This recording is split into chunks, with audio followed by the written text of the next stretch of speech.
Lumi was 12 steps from Ardenmere's central doors when Miles Arden said her name. She stopped with her black low heels hooked through 2 fingers, his charcoal overcoat over the burgundy dress she had worn all night. At 26, Lumi Hart knew when to leave before dignity became a subject for other people. She had slept alone in a locked guest room. Miles had stayed outside its threshold. The kiss had been her choice, and she had ended it. Now he stood beside the breakfast table, one hand on the chair next to his, dark hair disordered and gray-green eyes fixed on her. "Lumi," he said. "Please sit." Beatrice Arden went still. Amara Singh closed a legal folder.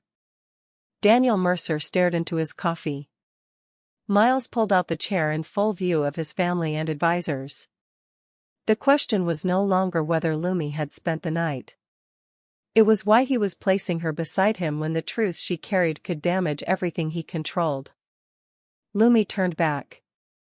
17 hours earlier, she had arrived at Ardenmere through the central doors at 2:30 on Friday afternoon, while snow began to erase the long drive behind her. A member of staff met her beneath the stone portico and directed her toward the west service entrance. "I was told to report to the main hall," Lumi said. The staff member glanced toward Beatrice Arden, who was supervising a wall of white flowers around the west gallery arch. Beatrice wore pearl-gray wool and an expression as precise as the arrangement she directed. Lumi walked to her instead. "Ms. Hart," Beatrice said. "The service entrance is heated. The central entrance is the primary guest route. Guests are not here yet. Emergency movement won't respect that distinction." Beatrice's smile remained polished. "You are reviewing event safety, not household customs."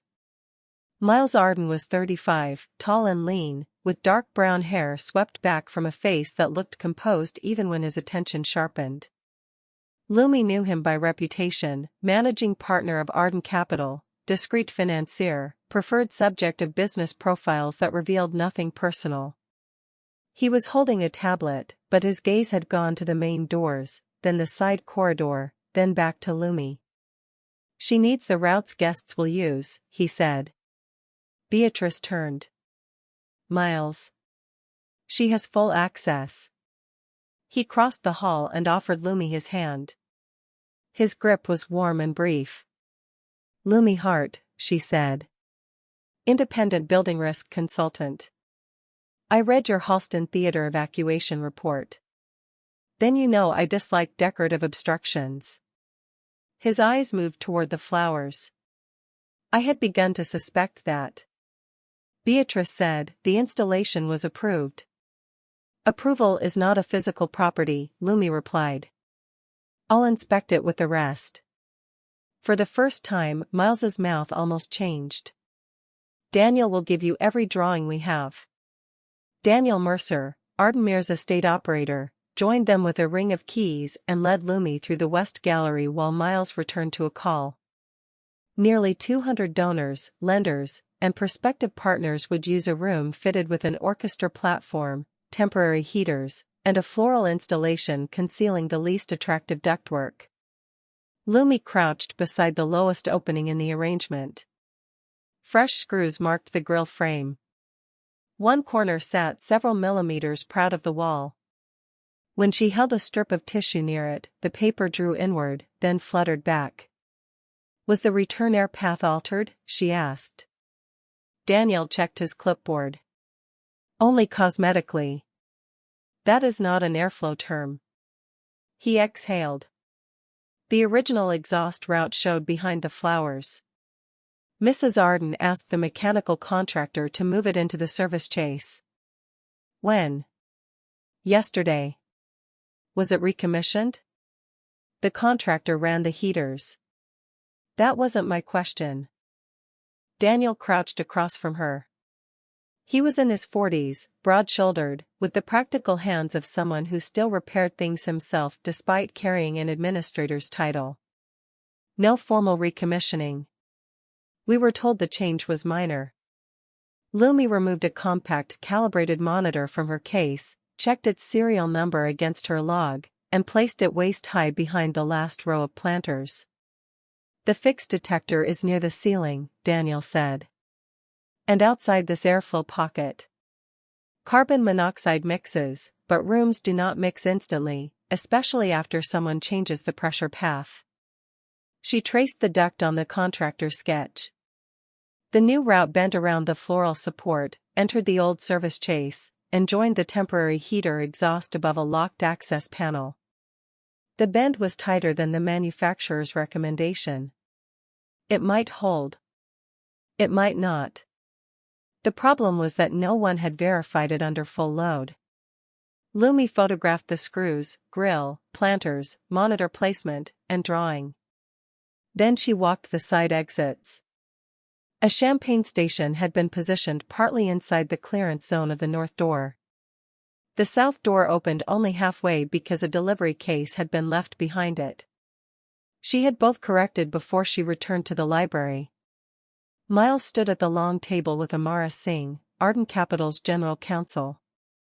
Amara wore navy and read documents as though every sentence had already tried to mislead her once.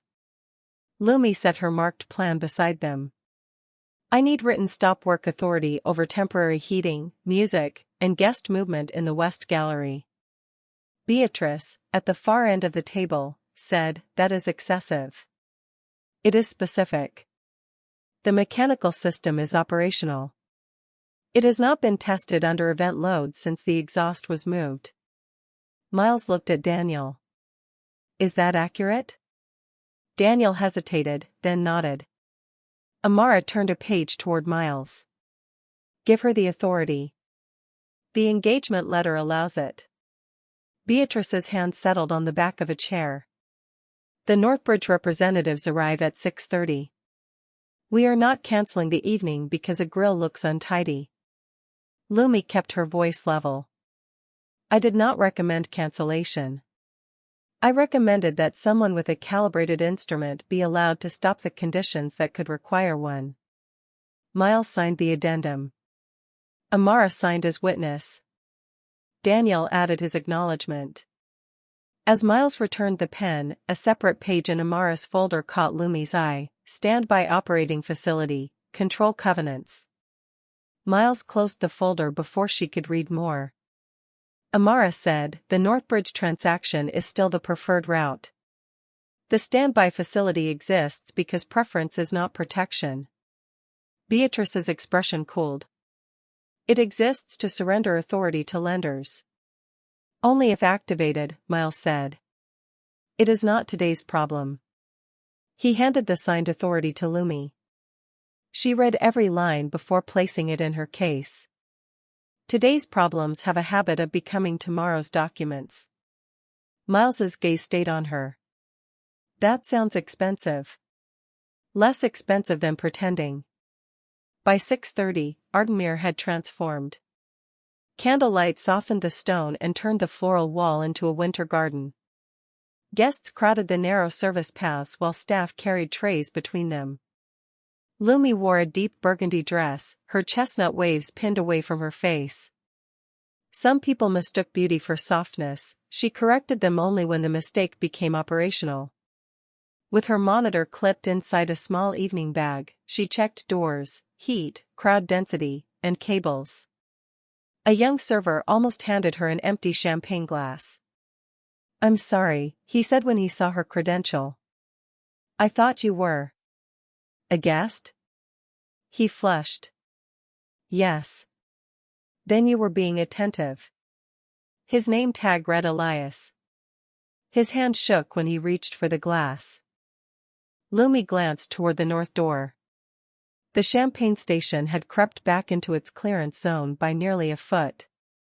"Who moved the table?" "We needed room for another tray." "Move it back to the blue tape. Then keep this door clear enough for two people side by side." He looked toward the catering supervisor. "She said not to change the layout again."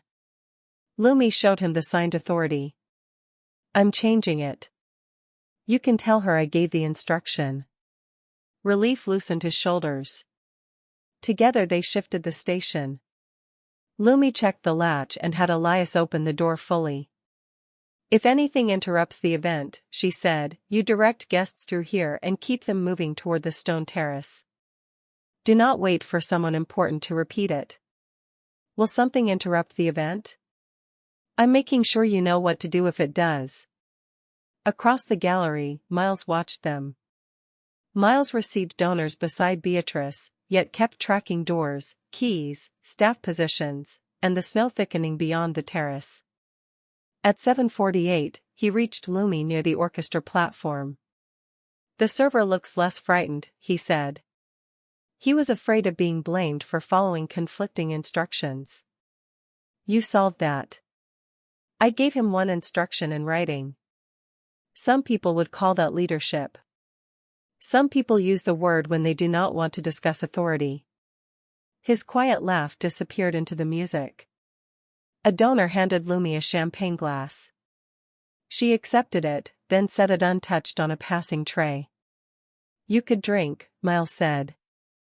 "I could also remain certain that every number I record tonight belongs to the building." His eyes lowered briefly to the credential at her waist, then returned to her face. "You are very certain of yourself." "I'm careful about what deserves certainty." The orchestra began a slower piece. Guests moved closer together. The doors opened less often, and the temporary heaters cycled up against the deepening cold. Lumi felt the change before her monitor warned her. The air by the floral wall felt heavy. A violinist rubbed her temple, a guest steadied himself against a table, Elias blinked hard over his tray. Lumi opened her bag. The monitor read 12 parts per million, then 16. Not yet an emergency, but rising. Warm air pulsed from the grill, and condensation shone along its lower edge. "Daniel," she called. He came quickly. "Shut down the west temporary heaters." He looked at the crowd. "The contractor said they need a full cycle to stabilize. They have had one." "Shut them down." The monitor reached 22. Daniel's radio broke under music and stone walls. "Mechanical is downstairs. Use the panel. It cuts the floral lights." Lumi showed him the signed authority. "Then the flowers go dark." Miles arrived as Daniel opened the concealed control box. "What is it?" "Abnormal airflow and a rising carbon monoxide reading. I'm stopping the heaters and holding the room." Beatrice appeared behind him. "The Northbridge chairman is about to speak." The precaution prevented the injury. It did not erase the danger. Daniel threw the heater switches.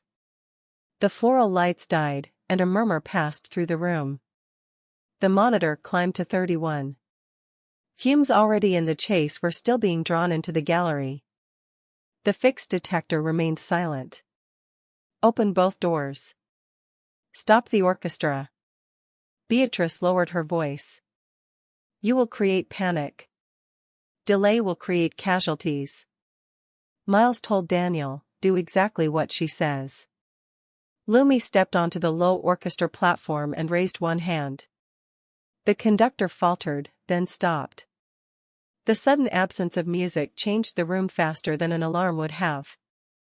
"Ladies and gentlemen," Lumi said, carrying her voice without shouting, "we are pausing the event because of a mechanical reading in this gallery. Please leave your glasses and move through the nearest marked exit. Staff will direct you. Coats will be brought outside." Questions rose at once. Lumi pointed to Elias. "North door." He set down his tray, opened the door, and called, "This way, please. Keep moving to the terrace." Daniel took the south route while Miles directed older guests through the central doors and kept them moving. Beatrice blocked a donor trying to retrieve his coat. "Mrs. Arden, move with the guests," Lumi said. "I am helping." "You are blocking the route." Miles said her name, and Beatrice stepped aside. The monitor reached 46. A woman near the floral wall sat abruptly. Lumi caught the chair before she slid. Can you walk? I think so. Stay seated. Lumi signaled 2 staff members, had them bring the chair toward the north door, and told Elias to clear space. Another guest complained of nausea. A violinist said her fingers felt numb. Lumi ordered oxygen kits brought from the medical station and told Daniel to call emergency services with a possible carbon monoxide exposure. She kept the crowd moving, opened the interior doors to prevent a bottleneck, and sent staff through the library instead of the narrow side corridor. At 8:16, after the last guest had left the West Gallery, Lumi went back in. Miles caught her arm at the threshold, then released it immediately. Everyone is out. Staff count? Daniel is checking. I need the dressing alcove and service recess. I'm coming. No. Hold this door open and make sure no one re-enters. His face tightened, but he obeyed. Lumi checked the alcove, the orchestra screen, and the service recess behind the flowers. She found one catering assistant crouched beside a crate, dizzy and trying to retrieve her phone. Lumi brought her out with an arm around her waist. Only when they crossed the threshold did Ardenmere's central alarm begin to sound. The timestamp on Lumi's monitor read 8 hours 18 minutes and 43 seconds. The guests received oxygen in the main hall and library while snow thickened beyond the windows. Paramedics evaluated 6 people, none required hospitalization. The woman who had sat down recovered after several minutes on oxygen. The catering assistant apologized until Lumi asked her to stop. You left when I found you, Lumi said. That is the useful fact. By 9:30, emergency crews had isolated the temporary heaters and confirmed elevated carbon monoxide in the service chase. The county roads were closing. A whiteout had turned the drive into a pale wall, and security locked the exterior gates after a vehicle slid near the lower bridge. Lumi preserved readings, photographed the panel, and sealed the access point for joint inspection. She found Miles alone in the north stone corridor.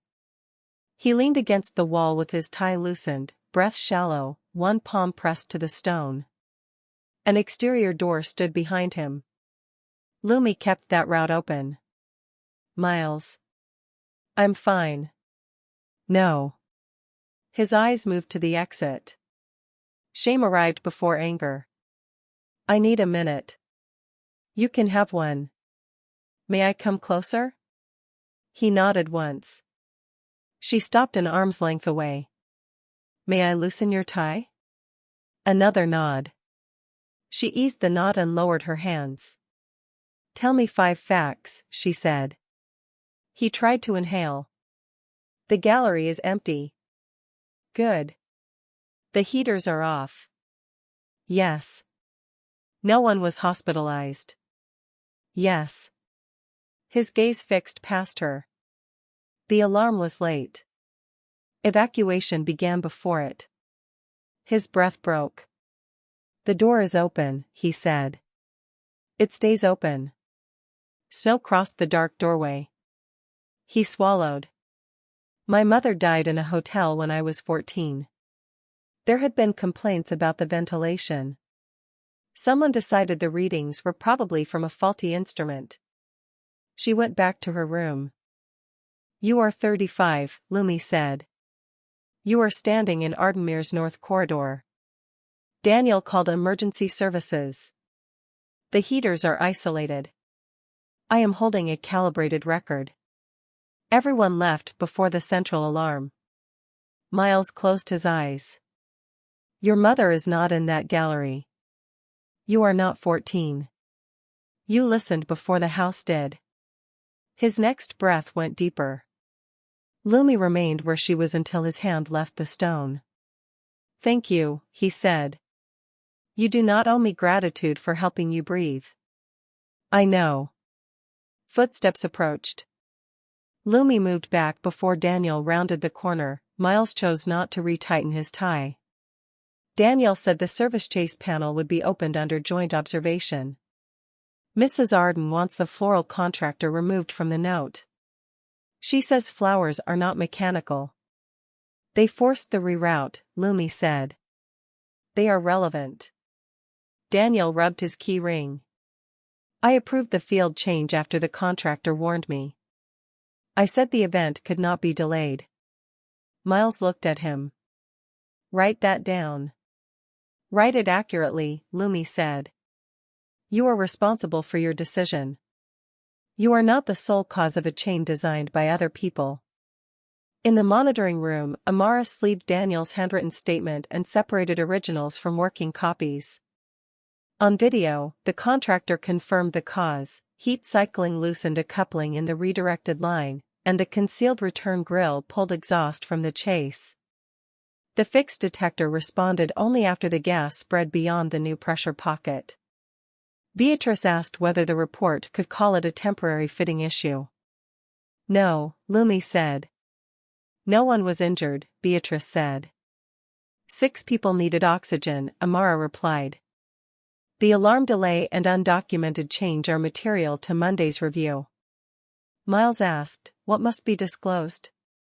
The exposure, delayed alarm, unauthorized alteration, and evidence that governance pressure affected safety decisions. Northbridge receives the facts before Monday. If they pause, the preferred transaction may fail. Daniel asked, what happens to the companies? Amara glanced at Miles. There is a standby facility. Beatrice called it confiscation dressed as credit. Lumi remembered the page in the library. 6 months earlier, an independent committee had approved a contingency line for payroll and suppliers if Northbridge failed. Miles could activate it by certifying a material event. The draw would install an outside supervisor, suspend Arden family voting control, and remove Ardenmere from Beatrice's authority. The signed resolution left her no veto. Miles said, we are not there yet. Close enough that delay matters, Amara replied. Near midnight, the readings stabilized. The roads remained closed. Lumi worked beside Miles in the cold monitoring room. He had brought her a mug of tea and his charcoal overcoat after noticing her rub her hands together. He placed both within reach rather than draping the coat over her. She put it on because she was cold. While Daniel copied timestamps, Miles asked, why protect his statement? Because institutions like simple culprits. And you do not? I like complete causes. He watched her enter the fixed alarm time beside the evacuation time. You expected Beatrice to narrow it. I have met Beatrice before. Her name's changed. The cursor blinked on her screen. A former client trusted me privately, Lumi said. He praised my work in rooms without witnesses. When my report threatened his project, the public version became that I had misunderstood my scope. He delayed my payment, removed my name, and told people I was emotional about the decision. Miles sat very still. I won the dispute, she continued. That was not the part that stayed with me. Private trust has no value if powerful people erase you when the record becomes expensive. I will not make you private. Lumi looked at him. Do not promise that tonight. Why? Because you want to mean it. Daylight will tell me whether you do. Snow struck the window. I wanted the Northbridge deal because it keeps 1,200 people employed without breaking the companies apart, he said. It also keeps my family in control. Both facts are true. That is clearer than pretending only one exists. He leaned forward, forearms on his knees. When I was 14, every adult around me explained why waiting had been reasonable. I built my life around never being the person without options. And now? Now every option has someone's name attached to its cost. Their eyes met over the evidence table. At 2:30, security confirmed no one could leave. Amara assigned Lumi an East Wing suite. A housekeeper brought a separate key and showed her the interior lock. Miles walked her to the door but stayed in the corridor.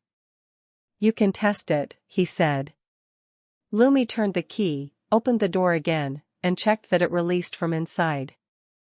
It works. I'll be in the library. Amara is in the blue room. Daniel is downstairs. The care in the arrangement was so exact that it made the space between them feel less safe, not more. She was aware of his coat around her shoulders and of the fact that he had trusted her with the one memory he guarded more fiercely than money. Miles. He waited. What happened in the corridor does not create an obligation between us. I know. Neither does the storm. Or the fact that I'm working for your firm. I know that too. Are you asking me for anything? His answer took time. I want to kiss you. I am not asking because you helped me, because you are stranded here, or because you are tired. I won't enter this room. If the answer is no, I will still make sure your report goes where it must. Lumi stepped into the corridor and closed the guest room door behind her. She placed the key in her own pocket. Then she touched his face. The first kiss was quiet. Miles held still until she moved closer. His hand settled at her waist over the heavy coat, warm and careful. Desire gathered without hurry, sharpened by all the restraint that had come before it. Lumi ended the kiss while she could still feel the choice inside it. Miles opened his eyes. That was yes, she said. It was not tomorrow. I understand. She stepped back into the room. He remained outside the threshold as she closed and locked the door. At 6:20, after less than 3 hours of sleep, Lumi woke to plows on the upper drive. Security expected the road to reopen within the hour. Her work clothes remained in the sealed west wing, so she put on the burgundy gown and Miles's overcoat. She carried her low heels to avoid waking the house. At the turn above the main hall, she heard Beatrice below. The family will gather at 6:30. Northbridge's council is joining by video. We will say Ms. Hart remained because travel was unsafe and that staff accommodations were provided. That is true, Amara said. We will not mention where she was found with Miles. He had a panic episode in a public corridor after a safety event. Lumi protected his privacy. Which is precisely why the image must be managed. Lumi stood motionless. Beatrice continued, she should leave through the west service entrance before the table fills. There is no reason to make a private arrangement look like a declaration. The kiss had been private. The report was not. Beatrice was already folding both into one manageable image. She went back for her case, hooked her heels through 2 fingers, and walked toward the central doors.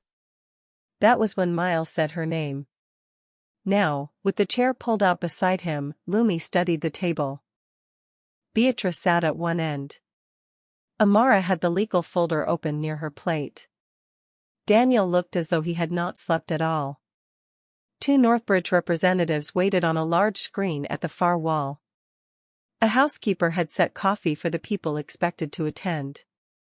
There was no place prepared for Lumi until Miles moved his own chair aside and made one.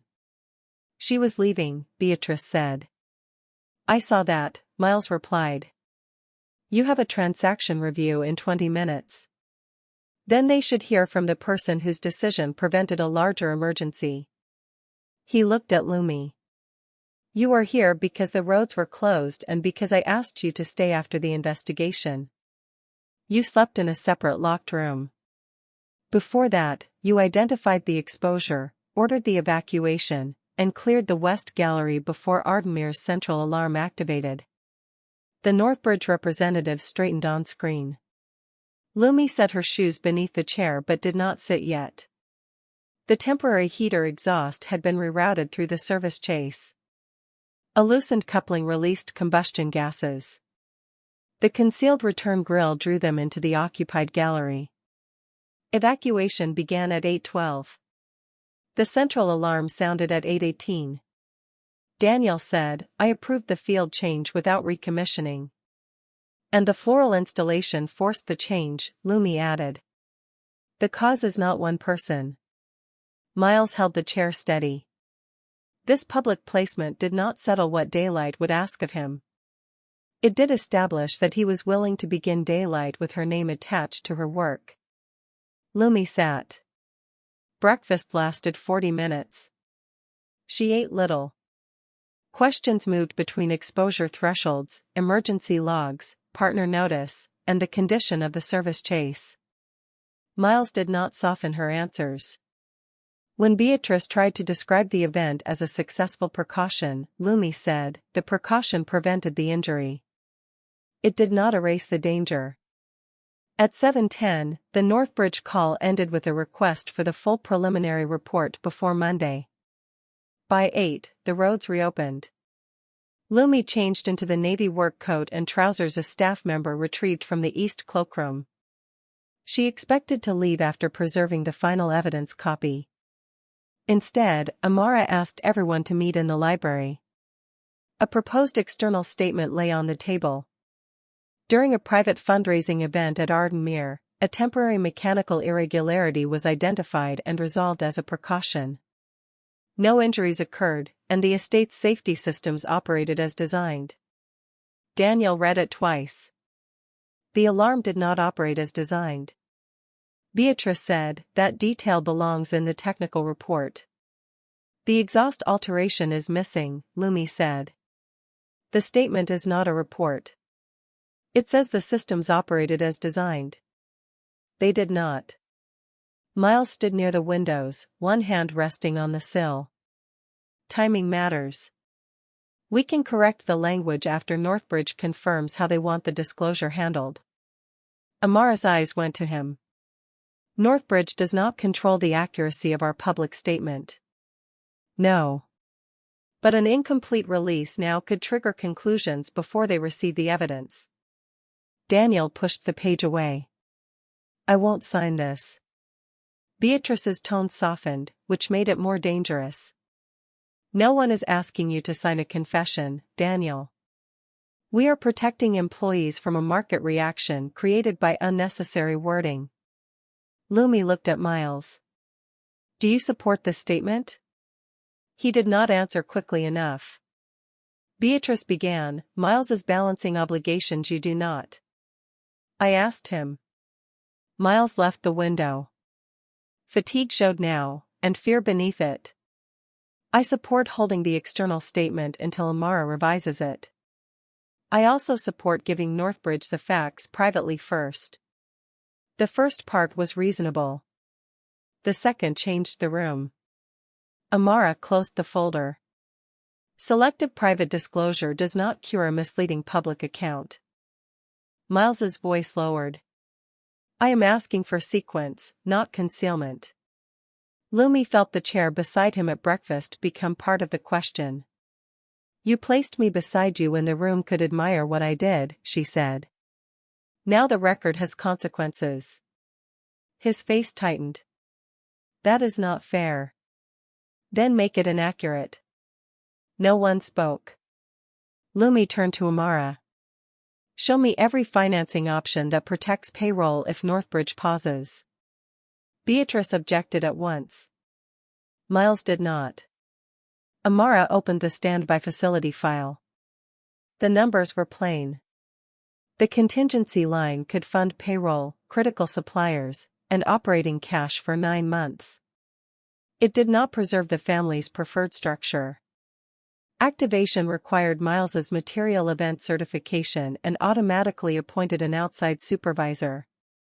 Arden voting control over the operating companies would be suspended. Beatrice would lose authority over Ardenmere because the estate's event operations were part of the pledged governance package. Miles would have to resign as managing partner once the draw occurred. Lumi looked at him. So employees have another protection. A temporary one, he said.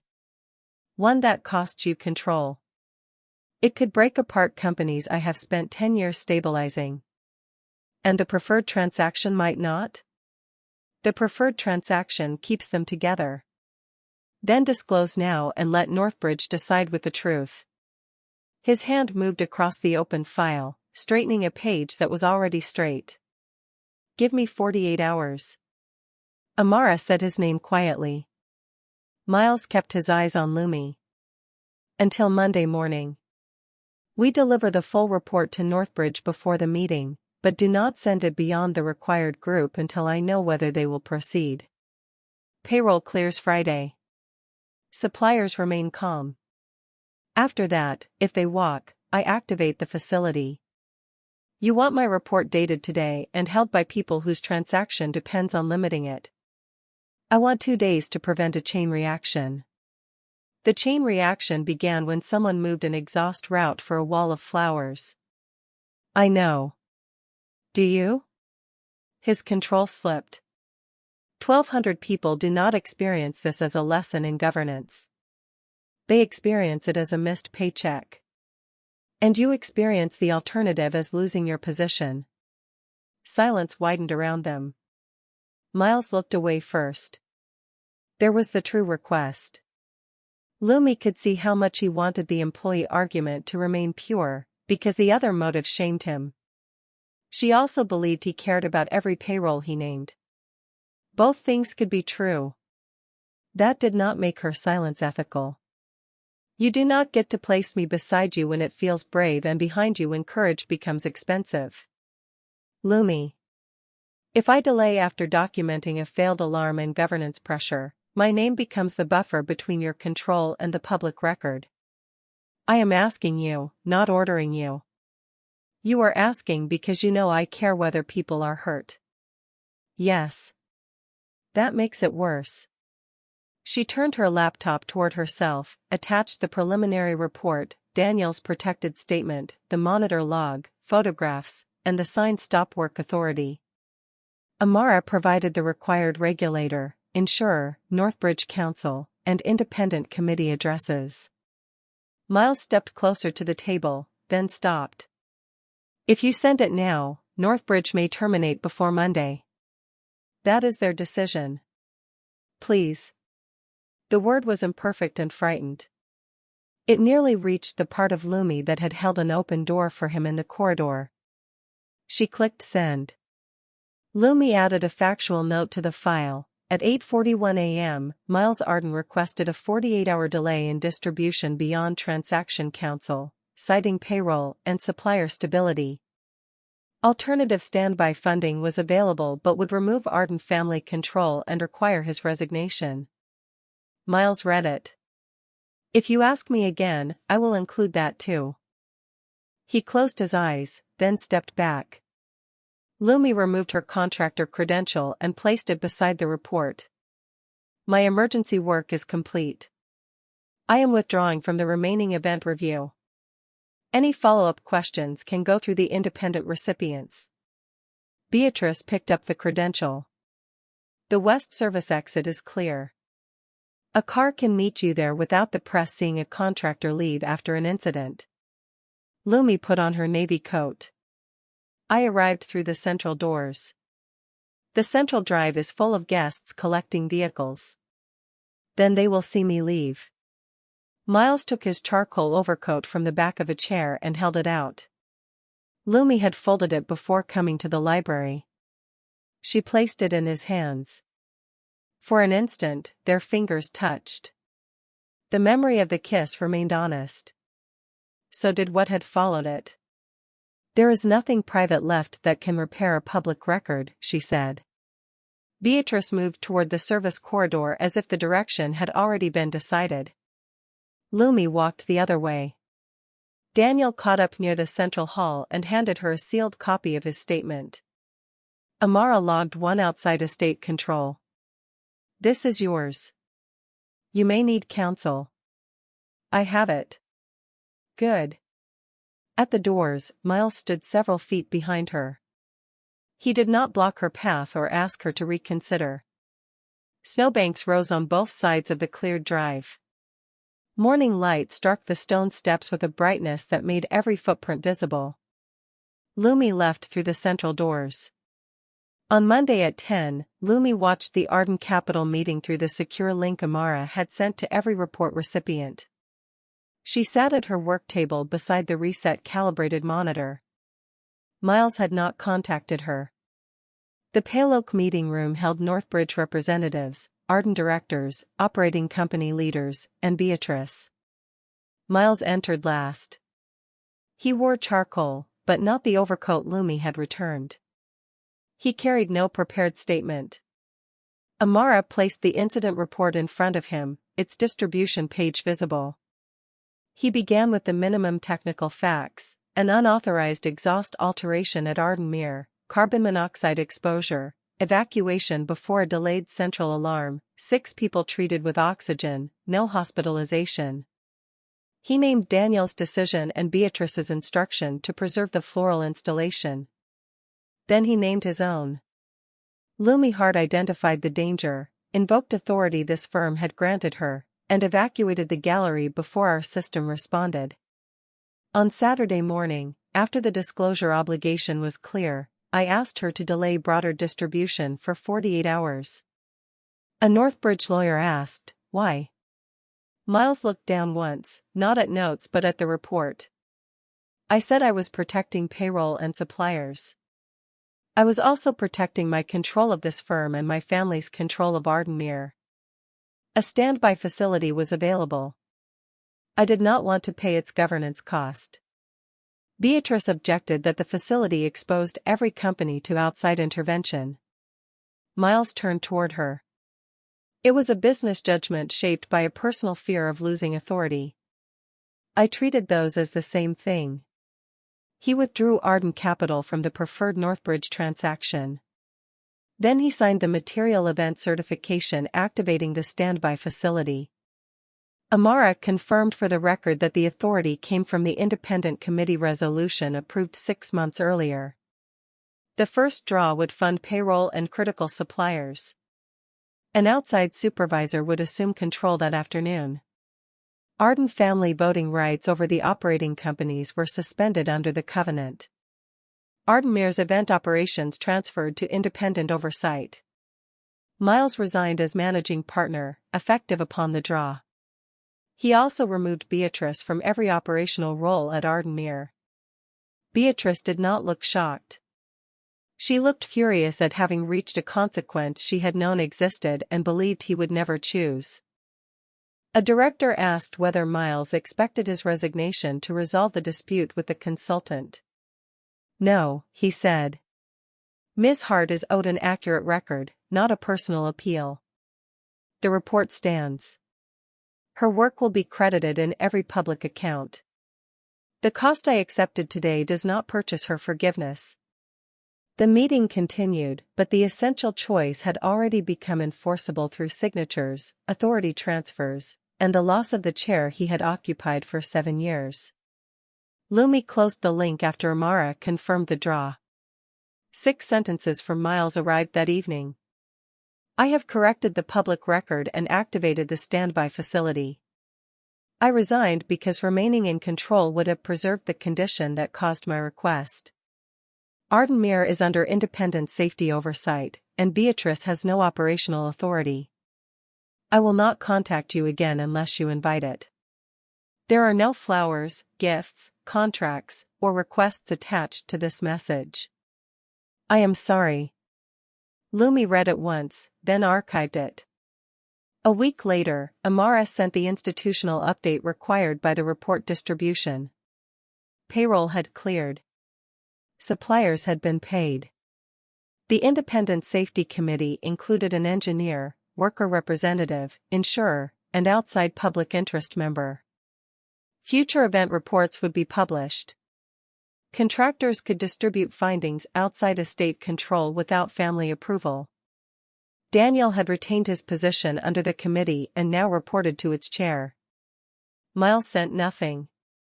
For weeks after the incident, Lumi returned to Ardenmere under a contract issued by the independent committee. February meltwater ran beneath the snowbanks.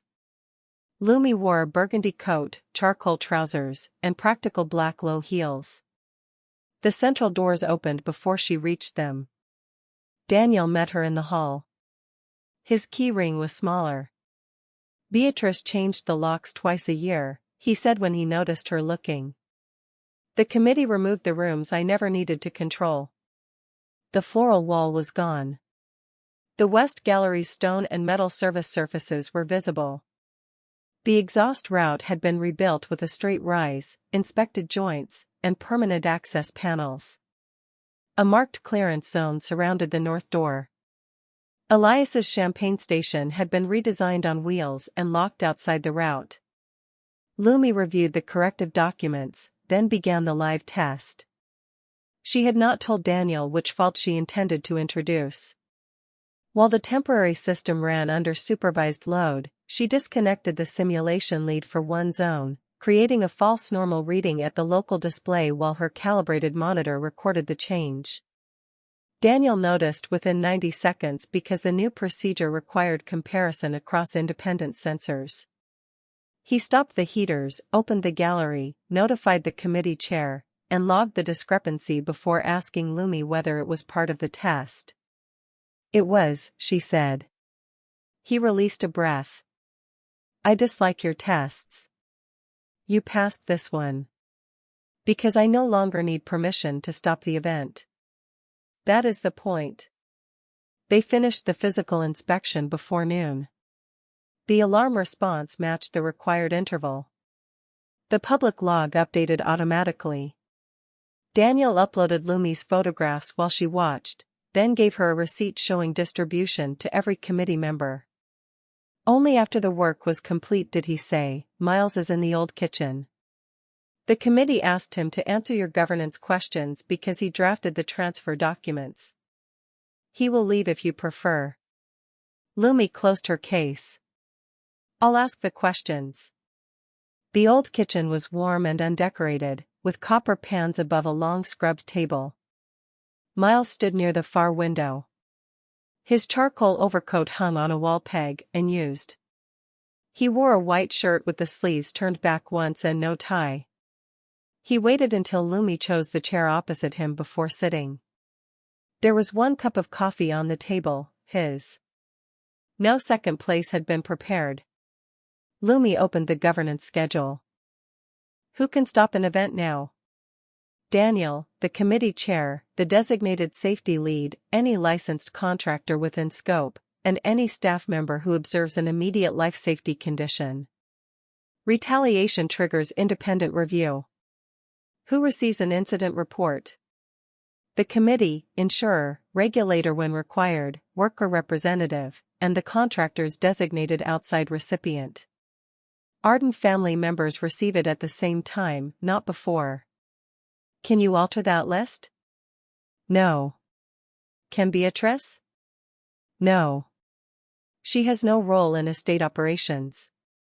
If the operating companies miss a covenant? The outside supervisor acts. I have no voting authority while the facility remains drawn. Who decides when control returns? The lenders and independent committee under published conditions. Not me. He answered without leaning on intention. Each fact pointed to a document Lumi had already verified. She closed the schedule. Miles looked older than he had in the corridor, though only a month had passed. Less protected, perhaps. His hands rested open on the table. I used employees as the cleanest reason for a request that also protected me, he said. I believed both reasons. I chose the one that made it easier to ask you to carry the cost. Lumi watched him struggle against the polished sentence and abandon it. I was afraid, he said. Then I made the fear sound responsible. That was more human. You knew my boundary. Yes. You crossed it anyway. Yes. Your public statement did not undo that. I know. She glanced at the charcoal overcoat on the peg. It no longer carried the intimacy of a claim. It was simply his coat, hanging where he had left it. The cost was the consequence, Miles said. It was not a payment to you. Lumi let the silence remain. Outside, a cart rolled across the cleared terrace. Somewhere in the service wing, an alarm test sounded once and stopped at the logged command. Miles did not reach across the table. He did not ask whether she had watched Monday's meeting. His coffee cooled between his hands. Lumi rose. He stood too, a reflex he seemed prepared to regret if it looked like pressure. She put on her burgundy coat. His gaze followed the movement, then shifted to the door, leaving the route open. At the threshold, she looked back. "Have you eaten?" Surprise interrupted whatever answer he had prepared. "No. Neither have I." He waited. "Is breakfast possible in this house without a committee resolution?" A brief, unguarded smile appeared. "I believe the kitchen still has that authority." Then ask. "Lumi, would you have breakfast with me?" She considered the man, the verified documents in her case, the visible ductwork beyond the door, and the month in which he had respected the silence he promised. "Yes," she said. "Breakfast." Miles called the kitchen staff and asked what was available. Only then did a housekeeper bring plates, eggs, toast, and a second cup of coffee. She set them down and left without ceremony. Lumi returned to the table. She placed the committee-approved final report between their plates. Miles pulled out the chair beside his, then stepped away so the decision remained hers. Her burgundy coat hung on the peg beside his unused charcoal one. Lumi slipped off her black low heels and set them beneath the chair. "The truth is already on the table," she said. "We begin there." Then she sat.